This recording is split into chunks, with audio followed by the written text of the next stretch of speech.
Today's question is, what do Muslims believe about angels? I would like to give you 5 points. Number 1, angels are mentioned in many times in the Quran and the Hadith. Hadith is the saying and the action of the Prophet Muhammad Sallallahu Alaihi Wasallam.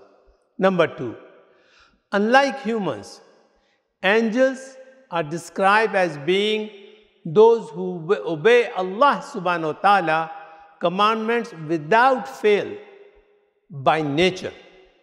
They do not commit and they do not make any mistakes and they do not commit any sin. And they are assigned for specific duties.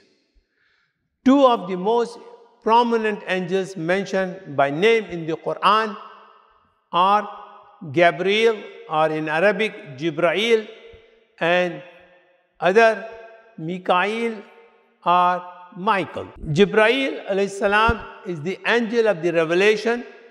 He is the angel who brought all the holy books to all the messenger of the world from Adam alayhi salam to Muhammad sallallahu alaihi wasallam.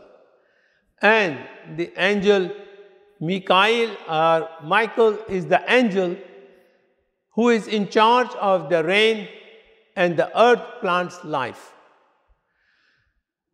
In the Quran, it is stated very clearly that Allah has no daughters and sons, okay?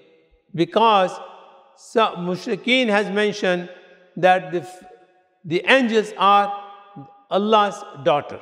So that has been clarified in the Quran. Thank you.